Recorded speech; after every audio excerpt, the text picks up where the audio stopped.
Xoş gördük əziz dostlar. Yenidən görüşünüzə gəlmişik və bu müqəddəs ayda, Ramazan ayında əlbəttə ki, tutduğunuz oruçlar, qıldığınız namazlar Allah tərəfindən qəbul olunsun və bu ay hər birimizə uğur gətirsin. Çox maraqlı, yenə də maraqlı bir qonağım var. Çoxdan da onu izləyirəm və mənə elə gəlir ki, teatr aləmi onunla tanışdı. Ümumiyyətlə, ümidverici bir gəncdir. Muğan televiziyasının bugünkü qonağı gənc rejissor Fuad Cavadzadədir. Fuad Cavadzadə deyəndə Fuad çox belə qəşəng pafoslu səslənir. Ümumiyyətlə Cavadzadə gözəl familiyam var. Necəsən Fuad? Ramazan bayramını bilirəm ki, oruçsan. Təşəkkür edirəm, bəli. Necəsən? Ramazan ayını necə keçir? Hansı əhval-ruhiyyədəsən? Əvvəla hər kəs salamlayıram. Bizə göstərdiyiniz dəstəyə görə öz minnətdarlığımı, təşəkkürümü bildirirəm.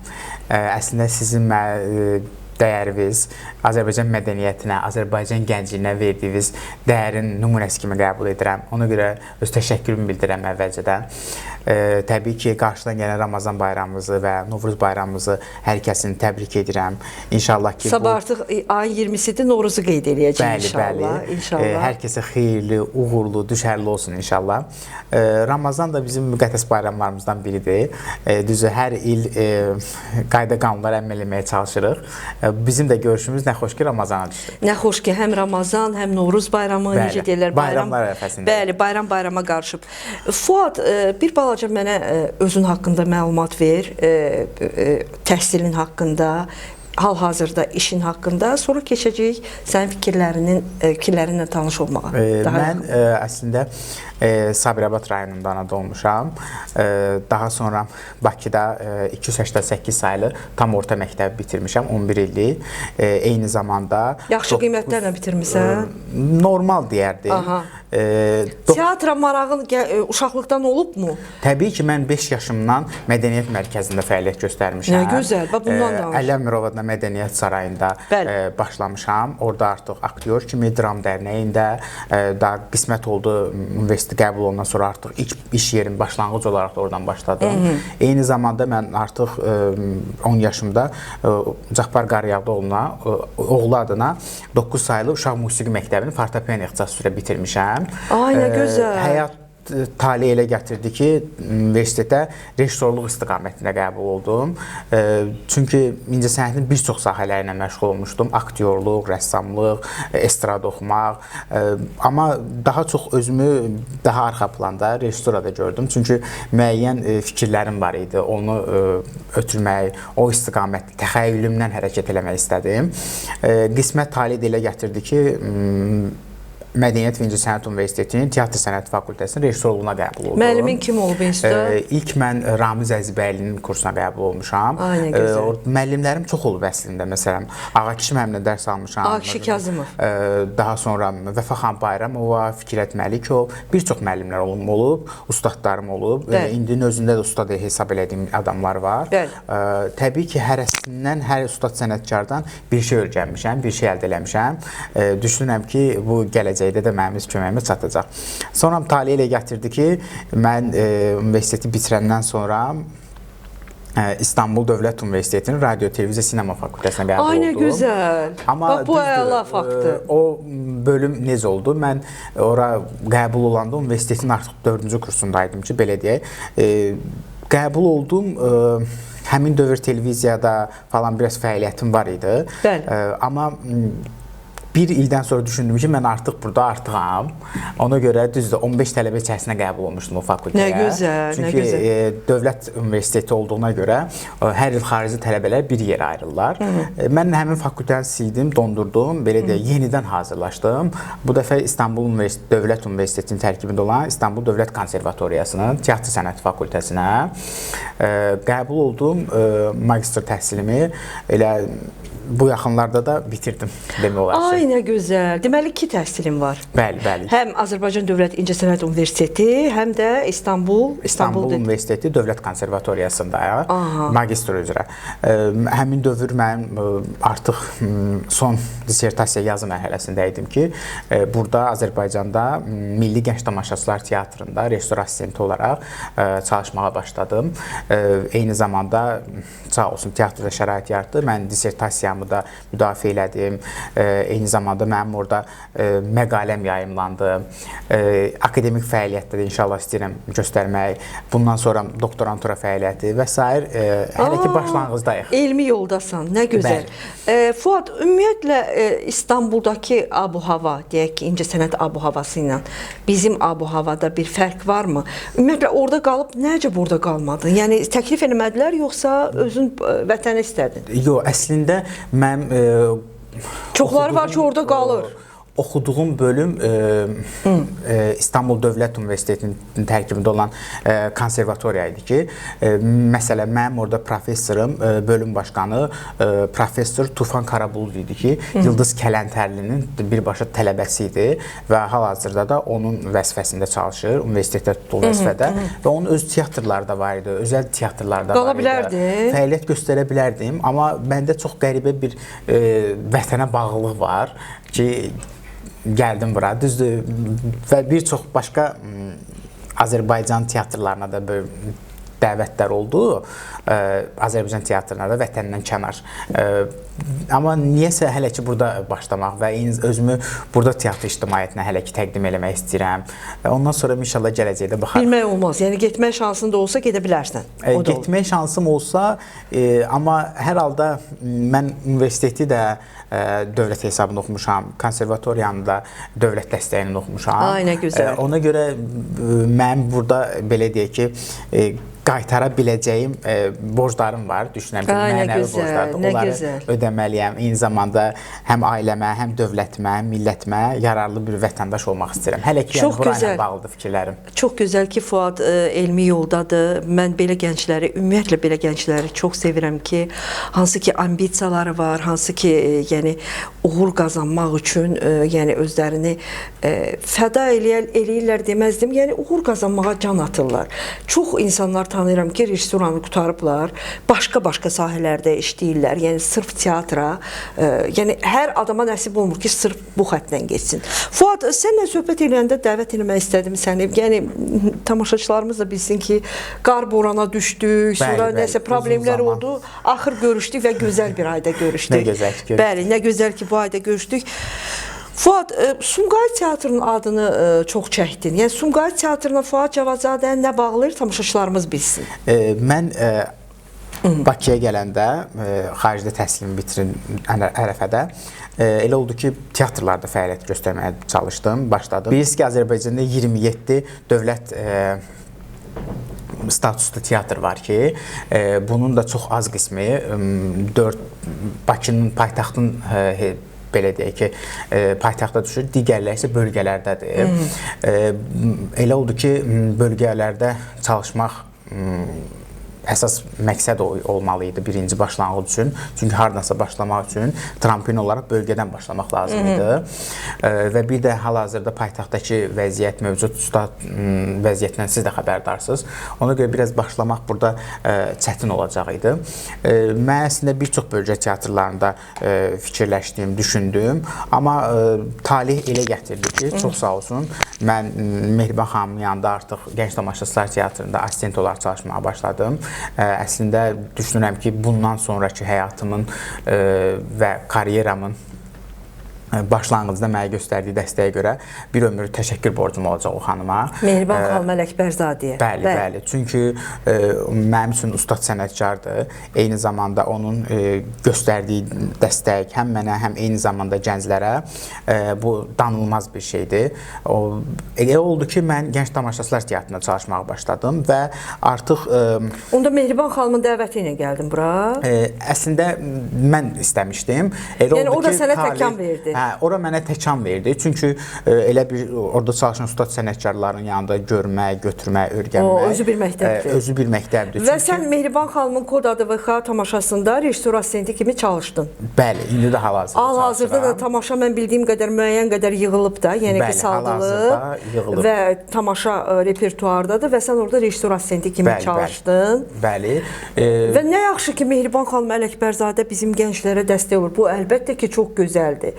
Yəni gənclərə dəstək olmaq, onları mütəmadi professional, yəni professional səhnədə aktyorlarla çalışdırmaq bu özü doğrudan böyük bir yəni bir yaradıcı insan üçün böyük bir işdir. Amma Fuad, bir məsələyə də toxunaq. Bir halda ki, Mehriban xanımın adı keçdi. Mən də o tamaşaya baxmışam, Kod ADVX tamaşasına. Hətta tamaşaçılarla sorğu da elədim və müxtəlif fikirlər var idi. Amma əksər tamaşaçılar tamaşanı bəyəndi. Əlbəttə ki, biraz uzunçuluq var idi, amma sonradan bildiyimə görə tamaşa müəyyən ixtisarlarla gedir də, yəni oynanılır. Hal-hazırda bu Azərbaycan Dövlət Dram Teatrında bunu da keçməsək olmaz. Yəni bilirsiniz ki, tamaşaçılar da yəqin bilir ki, bu ümumiyyətlə teatrda olub, əziz tamaşaçılar. Yəni teatrda qalmaqal həmişə olub və bugün də bu qalmaqal davam eləyir və müəyyən təbəqə Mehriban xanımla narazıdır, müəyyən təbəqə razıdır. Ümumiyyətlə bu konfliktdə bir yaradıcı insan kimi münasibətin necədir? Ümumiyyətlə konfliktlərə münasibətin necədir teatrda? Ümumiyyətlə mən... Amma bir şey deyim, Rafael İskəndər qonağımız olmuşdu. Aktyor. O teatrı çox sevir və o dedi ki, mən teatrda məhz bu intriqalara görə, bu teatrda, yəni teatrdan işləyə bilmərəm də, sözündən belə çıxdı. Yəni bax, sənin münasibətin hal-hazırda bu problemə? Əslində teatr əzəl dövrdən bugünə qədər intriqalar mənbəyi deyil. Yəni kulisdə nələr baş verir, axı onu tamaşaçı bilmir. Mən lap tələbə vaxtımdan belə bir şeylər görəndə biraz dəhşətə gəlirdim, amma sonra artıq alışmağa başladım və yenə də düşünürəm ki, bu insanın özünə asılı olan bir şeydir. Təbii ki, sənətdə rəqabət olmalıdır. Amma mən düşünürəm ki, bu rəqabət biraz sağlam rəqabət olmalıdır da. Burada əslində Mehriban xanım haqqında və Azdıram haqqında düşünürəm ki, mənim nəsə deməyim doğru olmaz. Amma belə başlanğıc... Münasibətim maraqlıdır, bir gənc kimi. Münasibətim, mən əslində biz Milli Teatr Bayramı günü Mehriban xanım öz çıxışında da bildirdi ki, əlbəttə hər kəs istəyər ki, hamının rolu olsun, hamı bir aydın bir işıq altında təqdim olsun, öndə olsun. Amma neyiniyək ki, layiq olanlar çıxır. Bəli, layiq olanlar və bir də qismət, şans məsələsi də önəmlidir. Bəzən elə insanlar elə bir şey istəyir ki, ümumiyyətlə belə bir şey deyim sizə, hamı bu dəqiqə hər şeyin ən yaxşısını istəyir, hər şeyin ən yaxşısına layiqdir, düşünür, bu təqaüdləri də bu almalıdır, mükafatları da bu almalıdır, bu dahi sənətkardır, belə görür, belə düşünür. Amma əsas insanın özün görməyi deyil də, düzdür, təbii insanı özündən yaxşı heç kim tanıya bilməz. Amma kənardan görünmək önəmli bir şeydir. Təbii ki, hər zaman, hər dövr teatra yeni gənclər, yeni axın gəlib, gedib və onlar da inkişaf edib. Ona görə düşünürəm ki... Amma toplumun da fikri var. Biri var ki, bir-iki nəfər, biri var ki, çox toplum. Yəni bu fikirlər müxtəlifdir. Siz fikir verirsinizsə, o çox toplum elə hamısı bir xətt üzrində inkişaf eləyir. Toplumun fikri o halda önəmli olaraq düşünürəm ki, ayrı-ayrı səpkilərdə olandır. Amma hər kəs bir nöqtədən çıxış eləyəndə deməli bu problem bir nəfərdədir də. Amma bir də bir şey deyim sizə, yanlış anlamayın. Bilirsiniz, insanın vəzifəsi səviyyəsindən üstün olanda o halda bir cəmiyyətdə narazılıqlar olur. Amma mən düşünürəm ki, Mehriban xanım həm səviyyəcə, həm də vəzifəcə ora ən layiq, üstün belə deyək, adamlardan biridir hal-hazırda Azərbaycan teatrında. Əslində səviyyə insanın özünə verə biləcəyi dəyərdir. Vəzifə isə başqalarının sənə verdiyi dəyərdir. Amma hal-hazırda götürəndə, baxanda görə bilərik ki, mövcud dövrdə müasir rejissura ilə məşğul olan, yeni fikir aşılayan, təxəyyülündən çıxış edən rejissor və həmin posta namizəd məhz Mehriban xanım Ələkbərzadə idi. Onun hal-hazırda teatrda belə deyək ki, gördüyü işlər təbii ki, danılmazdır. Əslində o xanımın düşünürəm ki, vaxtı olsa daha çox şey eləyə bilər Azərbaycan mədəniyyətinə. Sadəcə hal-hazırda Azdramadakı fəaliyyətini daha genişləndirmək istəyir. Hətta fikir verirsə Mehriban xanımın və İlham müəllimin Azdramaya gəlişindən sonra artıq biz belə deyək ki, ölkədən kənarlara çıxmağa başladı. Bizim teatrımız adı başqa yerlərdə hallandı. Ümumiyyətlə, hansı teatrda fəaliyyət göstərməyimizdən asılı olmayaraq, biz harasa gedəndə bizi Azərbaycan teatrı olaraq tanıyırlar, Azərbaycan teatrı olaraq təqdim edirlər. Ona görə də mən düşünürəm ki, hər hansısa bir söz-söhbət varsa, deməli, bu iş var ki, iş var ki, oradan gedir də. Ona görə işləyən insanlara da mən düşünürəm ki, gəlin mane olmayaq. Bəli, bu gənc rejissorun individual fikridir. Amma mənim də bir jurnalist olaraq mövqeyim budur ki, əlbəttə ki, kulisdə baş verənlərdən biz o qədər də, yəni biz bunlara dəqiq deyə bilmərik, nə baş verir, onlar özlərinə aiddir, yaradıcı atmosferə aiddir.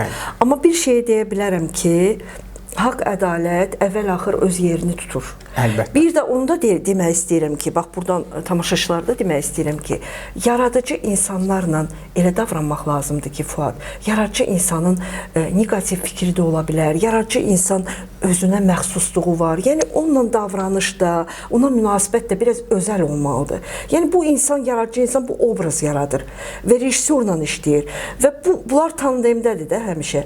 Yəni mütləq onu dinləmək lazımdır. Mənə elə gəlir ki, yenə də deyirəm, haqq, ədalət öz yerini tapacaq. Və bu problem də həll olunacaq və hər iki tərəfdə, Mehriban xanım da, yəni əks tərəfdə Azərbaycan teatrına xidmət eləyir. İstər-istəməz bu hamımızın uğurudur və çalışmalıyıq ki, teatra xidmət eləyək. Nə olursa olsun, teatr çiçəklənsin, teatr yaşasın. Necə dedim? Düz deyirəm. Çox gözəl. Məncə və gənclər də, sizin kimi gənclər də, yəni bundan örnək götürsünlər və çalışsınlar ki, nə olursa olsun Azərbaycan teatrına xidmət eləsinlər. Bu bizim əsas məqsədimiz olmalıdır. Bəli, qismət elə gətirdi ki, mən Gənc Tamaşaçılar Teatrında çalışa artıq müstəqil fəaliyyət göstərməyə başladım. Sağ olsun, elə oldu ki, hal-hazırda teatrımız çox aktiv bir rejimdə çalışırdı. Ona görə mən Gənc Tamaşaçılar Teatrı. Mən etiraf eləyərdim ki, bu zamanda ən çox belə deyək, işgüzar fəaliyyət məhz Gənc Tamaşaçılar Teatrındadır. Bəli, çox gözəl tamaşalar var, çox gözəl kollektivi var. Bəli. Və ümumiyyətlə sənin tamaşalarını sayaq. Deməli, mən əslində yeni gəlmişəm Bakıya. Kod adı və xadan başlayaq. Əslində, assistent kimi idarə etdiyim tamaşalar çox olub. Nicat müəllimlə çalışmışam, ondan çox şövqlənmişəm. Eyni zamanda Mehriban xanımla və digər teatrda rejissorlarla çalışmışam. Amma mən özüm müstəqil olaraq çalışmaq istədim. Çox sağ olsun, Mədəniyyət Nazirliyi etimad göstərdi həmin dövr. Müraciət elədim Mədəniyyət Nazirliyinə. Onlar da gənclərin yenilikçi baxış bucaqlarını müstəqil olaraq səhnədə göstərə bilməsi istiqamətində elə oldu ki, mən işimi paralel aksatmamaq üçün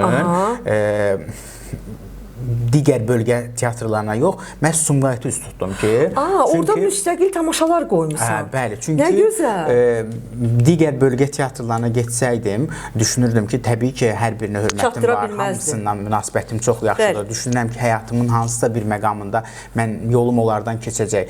Amma sadəcə mən paytaxtda çalışdığım üçün və burada da həm işlədiyim üçün, həm də oradan öyrəndiyim üçün birbaşa olaraq öz teatrımı tərk eləyə bilməzdim. Sumqayıt paytaxtın bir addımlığında olduğu üçün ora müraciət etdim. Həm də araşdırdım və oranın biz teatrın yazılan və yazılmayan qayda qanunları var ki, və Sumqayıt Teatrının çox gözəl kollektiv var.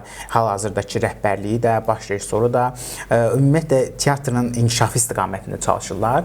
Elə oldu ki, çox sağ olsun, Cənab nazir də mənim Sumqayıta getmək fikrimi təsdiqlədi və mən ilk olaraq görkəmli dramaturqumuz Əli Əmirlinin Xeyir Xəbər piyesi ilə ora getdik. Rejissor kimi artıq. Bəli, müstəqil quruluşçu rejissor kimi artıq. Mən niyə dəvət eləməmsən ora? Əslində mən sizi dəvət etmişdim. Mən gəlmədim. Gələ bilmədiniz. Sonra paytaxtda da mən sizi dəvət elədim. Necə ola bilər? Elə şey ola bilər. Siz tətildə idiniz. Yay idi. Yayda oldu bizim premyeramız. Sentyabrda da alınmadı sizin gəlməyiniz. Növbəti İnşallah. Mütləq baxmaq istəyirəm sənin müstəqil işinə. tamaşamız əslində orada çox gözəl qəbul olundu. Teatrı da mən sevdim, teatr da məni sevdi. Çox gözəl bir işbirliyimiz oldu. Kollektiv səni qəbul elədi. Əslində bəli, qəbul elədi. Onlar mənə inandılar və mən əslində onlara başlanğıcda da inandırmağa çalışdım ki, bu tamaşa ilə hər birinizi aydın bir işıq altında təqdim eləyəcəm. Çox sağ olsunlar. Kimlər var idi Olsunqa o tamaşanda? Aktyorlardan kimlər var idi? Mən görüm tanıdığım. Deməli, hal-hazırda tamaşamızda da oynayır. Tamaşamız repertuarda var. Respublikanın əməkdar artisti Elmira xanım Kərimova iştirak edir. Çox istedadlı aktyorumuz Habil Xanlarov iştirak edir. Gənclərdən Elay Xasiyev, Şəmistan Süleymanlı, Məryəm xanım qızımız var, Aynur qızımız iştirak edir. Nə gözəl. Biraz orta nəsildən Siyavuş müəllim, Akif müəllim iştirak edir. Hər nəsildən bir ortaq belə deyək ki, işbirliyimiz oldu. Ümumiyyətlə necə rejissorsan, despotsan işdə, yoxsa belə demokratik rejissorsan, sərbəstlik verirsən aktyorlara? Mən əslində bu məqama biraz narazılıqlar olur. Bayaq dediyiniz kimi, aktyorla individual yanaşma məsələsinə də anlayıram. Məncə sən yanaşarsan. Yox, yanaşaram deyəndə... Amma işdə bilmirəm. Bilirsiniz, yanaşıram hər bir insana xüsusi diqqətlə, qayğıyla yanaşıram. Bəzən yanaşmadan sui-istifadə edənlər də olur. O da var, o da var. Bilirsiniz, amma mən işdə ümumiyyətlə bu yolda, prinsipdə, ümumiyyətlə belə götürəndə mən həyatda kimisə və nəyisə bağışlayan bir adam deyiləm. Bu mənə yad məxsus bir şeydir. Bürcün nədir Fuad? Əkizlər bürcüyəm. Mənim bütün rəfiqələrim əkizlərdir. Düşünürəm ki, bu səhv olmamalıdır. Oldusa bağışlanmamalıdır. Ona görə biraz bu istiqamətdəyim və bir də bilirsiniz, sənətdə isə qətiyyən bağışlamıram. Düşünmürəm ki, nə vaxtsa da bu prinsipimdən dəyişəm. Çünki bu sənəti, taleyi, peşəni biz özümüz sevərək, seçərək gəlmişəm də və mən bura gəlmək üçün çox əziyyətlərdən keçmişəm, çox yuxusuz gecələrim olub. Çünki bizim sənət elə bir şeydir, sonda nəticəyə xidmət edən bir şeydir də. Aylarla əziyyət çəkirsiniz. Bəli, axırda bir tamaşaçı alqışına, bu yaxınlarda Şükriyə tamaşasının ikinci baxmısan ona? Bəli, Bəhram müəllim tamaşası. Bəhram müəllimə halal olsun, çox gözəl bir tamaşa ərsəyə gətirib və deyirəm ki, o boyda əziyyət, o boyda yəni böyük bir möhtəşəm bir tarixi əsəri qoymaq və sonda bir tamaşaçı alqışı, bir bravo sözü. Yəni nə qədər az bir şey istəyir bizdən sənət adamları. Görürsünüz, məsələn, aylarla teatrda 6 ayla, 7 ayla, 3 ayla, 5 ayla məşqlər gedir. Sonda 2 saata xidmət eləyir o. 2 saata və alqışa. Və alqışa. Ona görə mən bu sənətdə hansısa bir boşluqları qəbul eləmirəm. Yenə deyirəm. Və ciddi rejissorsan da. Konkretləşdirək ki, başqa suallara yer verək. Bəli. Fuad ciddi rejissordur. Onun da yenə deyirəm. Yəni aktyorlar bilsin. Aktyorlar da bilir əslində. Onun da səbəbi bilirsiniz nədir? Yenə deyirəm. Çünki mən bu sənəti, bu mənim taleyimdir də. İnsan öz taleyinə necə biganə yanaşa bilər də? Bu da sənin ilk müstəqil tamaşan idi. Bəli, ilk müstəqil tamaşam idi və elə oldu ki, həmin tamaşa yenə də Mədəniyyət Nazirliyi ilə Akademik Milli Dram Teatrının birgə layihəsi keçirildi ki, bölgə teatrlarının Bakı premyerası və mənim də tamaşam bu səpkidə Bakı ictimaiyyətinə təqdim olundu və sonda da mükafatlandırıldıq. Yenə də mən bu tamaşaya görə, indi mükafata qayıdaq. Bu tamaşaya görə mükafat aldın Azərbaycan Teatr Xadimləri İttifaqında.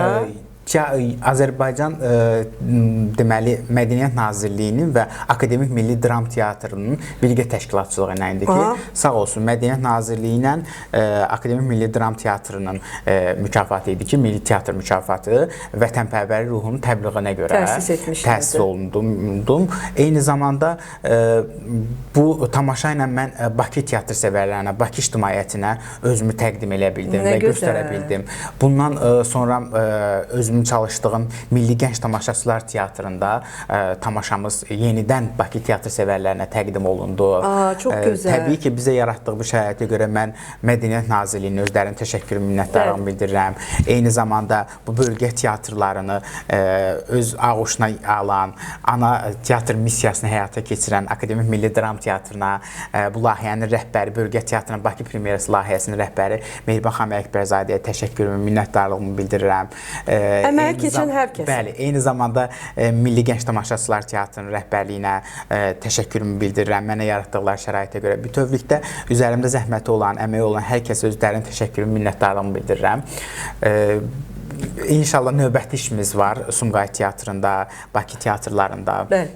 Növbəti nə iş? Hal-hazırda uşaqlar üçün yeni bir tamaşa üzərində işləyirik. Nə yaxşı, artıq başlayıb məşqlər. Artıq aprel ayından başlamağa planlaşdırılır. Bəli. Ondan sonra bölgə teatrından Bakı premyerasının belə deyək ki, ikinci mərhələsi olaraq Teatr Xadimləri İttifaqının keçirdiyi də söhbət ondan gedir. Bu əslində Mədəniyyət Nazirliyinin və Akademik Milli Dram Teatrının birgə təşkilatçılığından keçirilir.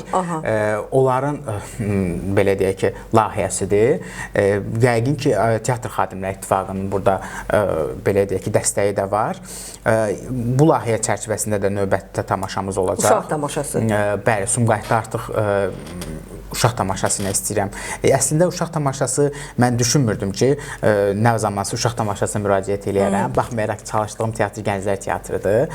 Amma bir özümü bu istiqamətdə sınamaq istəyirəm, yoxlamaq istəyirəm. Düşünürəm ki, uşaq tamaşası hazırlamaq əslində böyük tamaşasından daha çətindir. Məsuliyyətlidir. Çünki həm burada uşaqların baxış bucağı var ki, orada ötürə biləcəyin fikir, rejissor təxəyyülünə yanaşa biləcəyin məqamlar var ki, bu çox önəmli bir şeydir də. Hər hansısa böyük bir insan ona baxanda nəticə çıxarıb doğrunu və yaxud da yanlışı müzakirə eləyib özlüyündə götürə bilir. Amma uşaq hələ ki onu özündə götür-qoy eləyə bilmir. O gördüyün qəbul eləyir. Ona görə buna xüsusi diqqətlə yanaşmaq lazımdır. Amma istənilən halda bundan başlamaq lazımdır. Sonrakı məqamda artıq qərar verəcək ki, necə olacaq. Fuad, ümumiyyətlə hər bir rejissorun bir yaradıcılıq üslubu olur da. Elə rejissorlar var ki, müasir yazıçılara, müəlliflərə üst tutur. Elə rejissorlar var ki, klassikaya müraciət edir. Ümumiyyətlə, səndə necədir? Yəni bu özün üçün bir siyahı tutmusanmı? Yox, mən məhz klassikaya müraciət edəcəm və yaxud müasir tamaşalara? Yox, əslində bir xəttli rejissor olmaq istəmirəm. Təbii ki, ağlımda olan əsərlər var, planımda olan. Məsələn, rejissorlar var ki, dalbadal tarixi əsərlər qoyur. Yəni görürük də bunu. Təbii, amma yenə də bilirsiniz, xətt olaraq da özünə götürmüş bir xətt var. Amma mən düşünürəm ki, düzdür, hər kəsdə hansı daha uğurlu alınırsa, o xəttlə getməyə daha məqsədə uyğundur. Amma ümumi rejissurada düşünürəm ki, hər janra müraciət etmək lazımdır. Amma indi bəzi rejissurada müəyyən baxış bucaqlarında fərqlər də var da.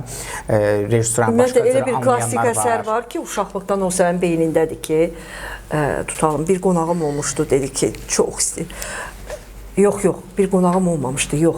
Bax, bu yaxında deməli, bir 8 mart qabağı idi. Qadınlara televiziyada bir hədiyyə olundu və Sofi Loren haqqında bir sənədli film göstərdilər. İnan ki, bundan gözəl mənə hədiyyə ola bilməzdi. Sofi Loren, Fellini, Marcello Mastroianni, ümumiyyətlə İtaliya filmlərini çox sevirəm. Düşünürəm ki, yəni çox maraqlı rejissorlar var. Ümumiyyətlə, həyati filmlər çəkirlər və orada Sofi Loren kimi, artıq bilirsən, sağdır, 90 yaşı var, səhv eləmirəmsə, və ona sual verirlər sonda ki, oynamaq istədiyin bir obraz varmı? Tutalım ki, istər maddi cəhətdən, istər hər cəhətdən bu adamın imkanı çatır da, yəni hər şey qoya bilər. Obrazda oynaya bilər, rejissor da tuta bilər, amma o deyir ki, ürəyimdə qalan bir arzu var ki, onu həyata keçirə bilmədim. Təbii 90 yaşında obrazı oynaya bilməyəcək, o da Anna Karenina obrazıdır. Təsəvvür elə bir maştabda aktrisanın ürəyində arzu qalıb və o heç vaxt... Bax, ona görə deyirəm ki, yəni belə bir planka varmı ki, yəni sənin uşaqlıqdan mən mütləq bu əsəri tamaşaya qoymalıyam. Bunun bir rejissor təxəyyülü, yəni belə bir şeylər əslində, yoxdur. Uşaqlıqdan ağlımda düşündüyüm belə bir əsər yoxdur ki, bunu eləməliyəm. Mən biraz ana bağlı adamam. Bilməm, bu mənim bürcümdən irəli gəlir. Realistsə, daha doğrusu. Realist adamam mən. O gözəldir. Çünki qoyduğum, hazırlamaq istədiyim tamaşalarda da daha çox realist yönə gedirəm. Sağ olsun, Sumqayıt Teatrı da, kollektiv də bunu anladı. Mənim üçün o hal-hazırdakı an, durum önəmlidir. Ona görə ağlımda bir çox əsərlər var, bir çox qurmaq istədiyim, yeni baxış bucağı gətirmək istədiklərim var. Sadəcə düşünürəm ki, buna biraz zaman lazımdır və mövcud zamanda onları artıq reallaşdıra biləcəm. Film sahəsinə necə marağın var? Film sahəsinə əslində bir o qədər də çox marağım yoxdur. Düzdür, mən universitetdə oxuduğum müddətdən aktyor kimi də fəaliyyətim olub, amma dəvət eləyiblər, indi də sağ olsun dəvət eləyirlər. Sadəcə mən indi hal-hazırda qarşıma qoyduğum əsas məqsəd teatr rejissorluğunda özümü teatr ictimaiyyətinə, teatr belə deyək də sənətkarlarına təqdim etmək, göstərmək ki, belə bir gənc var. Ondan sonra bəlkə nə vaxtsa film sahəsinə müraciət eləyərəm. Düzdür, təklif eləyənlər də olub. Hələ yaşında azdır. Türkiyəyə gələndən sonra film təklifləri oldu. Sadəcə niyəsə mən hələ özümü orada peşəkar kimi görmürəm. Düşünürəm ki, başlamağım doğru olmaz. Çünki sonraki həyatımın müəyyən məqamında bu mənə mane ola bilər. Bəlkə nə zamansa sınamaq olar. Çünki yenə də deyirəm, bayaqki mövzuya qayıdırıq. Hər bir rejissuranın, hər bir aktyorun... Çünki seriallar indi dəbdədir. Onu deyim sənə, indi seriallar çox dəbdədir. Bəli. Yəni bizdə seriallar çəkilir. Ümumiyyətlə görürsən özündə, şahidisən, sizin aktyorlar da çəkilir. Bəli. Yəni o baxımdan dedim ki, yəni kütləyə daha asandır televizoru yandırıb seriala baxmaq. İndi teatra gəlməyənləri deyirəm, tənbəl tamaşaçılardan deyirəm.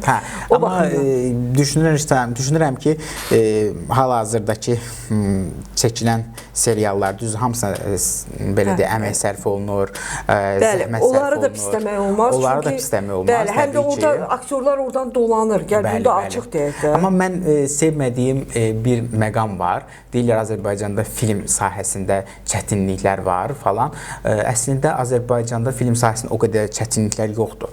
Biraz maddi çətinliklər var. Bir də düzgün seçim problemi var.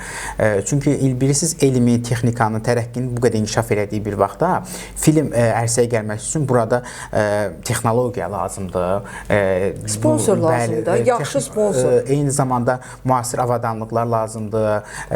Eyni zamanda yaxşı aktyor lazımdır. Bizim filmlərimizin, seriallarımızın əksər belə deyək ki, bugün bu səviyyədə təqdim olunmasının ən başlıca bariz nümunəsi mən deyərdim düzgün aktyor seçimidir. Çünki bilirsiniz, bax mən özüm teatrda çalışıram, oradan çıxış edək deyə bilərəm ki, hər hansısa bir statuslu aktyor, istedadlı bir aktyor heç vaxt aşağı qonorarla gedib o filmdə çəkilmir və onu qane etməyən məbləğə də getmir. Bu onun təbii də haqqıdır. Mən düşünürəm ki, universitetdə oxuyan tələbə belə kütləvi rollarda belə maddiyyatı olmadan çəkilməməlidir. Çünki bilirsiniz, bu onun zəhmətinin haqqıdır da. Bu da buradan dolanır. İndi tanıdığım bəzi rejissorlar da var ki... Yəni, onun başqa qazanc yeri yoxdur axı aktyorun. Bəli, məsələn, rol bölgüsündə aktyora təqdim edir ki, bu rolda görürəm, aktyor da öz qonorarını deyir, qane eləmir rejissoru. Çünki ortaya maddiyyat problemi var və məcburdur həmin rejissor o sənətkardan imtina eləsin, hər hansısa bir modeli, hər hansısa bir yeni başlayan bir insanı, populyarlığa can atmaq istəyən birisini gətirsin. O halda belə keyfiyyət düşür aşağı. Ona görə düşünürəm ki, hal-hazırda filmlərimizin, seriallarımızın... Amma teatrda bu daha asandır da. Yəni, aktyor çəkili, tamaşaya qoyulur, yəni dövlət büdcəsinə, yəni burada belə bir problem yoxdur. Amma film sektorunda hələ də var. Bəli, bəli. Əslində, hal-hazırdakı, belə deyək ki, dönəmdə düzdür, film sahəsinə də, teatr sahəsinə də xüsusi diqqətlə yanaşırlar ki, bu cənab prezidentin yürütdüyü mədəniyyət siyasəti var ki, oradan çıxış eləyərək hal-hazır ki, nazirliyin əməkdaşları da sağ olsunlar, çox gözəl şərait yaradırlar. Ümumiyyətlə, nazirliyin əməkdaşları deyirsən, tez-tez nazirliyin, yəni çox gözəl ki, Mədəniyyət Nazirliyinə söhbət edir. Bəli, təbii ki, biz birbaşa olaraq ora bağlıyıq. Ay, nə gözəl. Mədəniyyət Nazirliyində kimlərin adını çəkə bilərsən ki, hansı ki, bugün sənin kimi yaradıcı gənclərə dəstək olur? Bizə də çox maraqlıdır.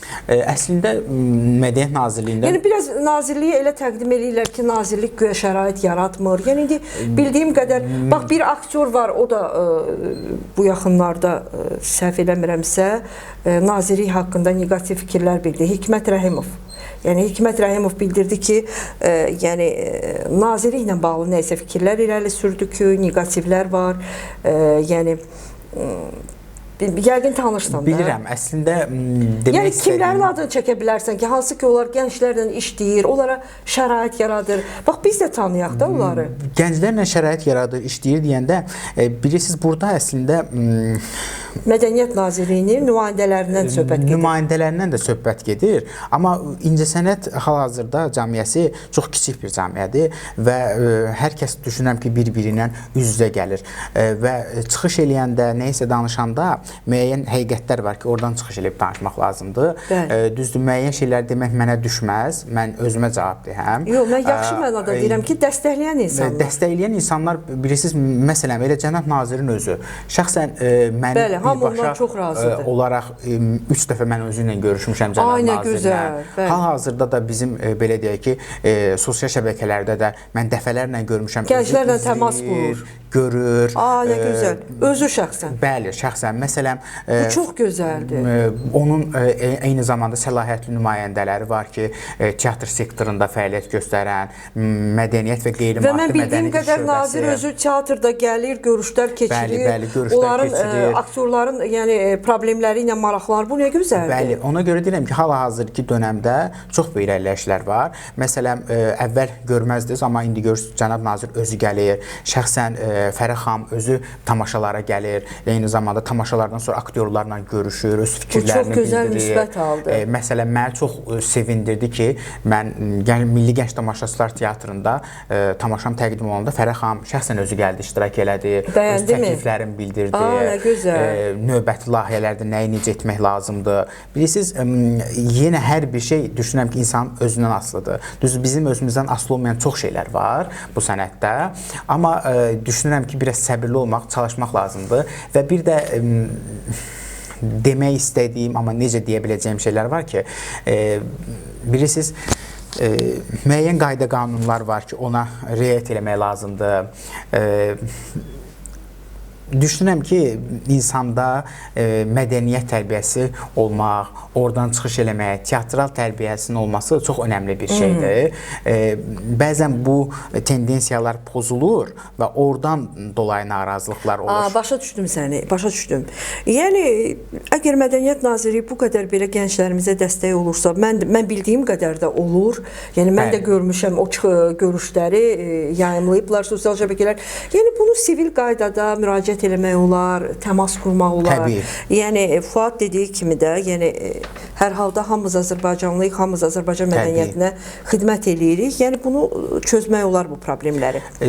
Məsələn, mən bundan əvvəlki Nazirliyin dönəmində görmüşəm, həmin vaxtı oxumuşam. Müqayisə edirsən, görsən indi qat-qat. Yox, bilirsiniz, sözümü gətirmək istədiyim məqam odur ki, mən bundan əvvəlki Nazirliyində fəaliyyətlərində görmüşəm, hal-hazır Nazirliyin fəaliyyətini görmüşəm, amma sağ olsun, indi Cənab Nazir, məsələn, bura qədər məni tanımırdı ki, yeni gəlmişdi, amma birbaşa olaraq mənə etimad göstərdi, mənə təqdimat göstərdi. Əlbəttə, bu sənə göstərilən etimad elə gəncliyimizə göstərilən, yaradıcı gənclərə göstərilən etimaddır. Sən deyirsən ki, Nazir özü maraqlar, çox gözəl bir haldır. Buradan da təşəkkür edirik ki, belə yaradıcı gənclərə dəstək olur Nazirlər Kabineti, ümumiyyətlə Mədəniyyət Nazirliyi.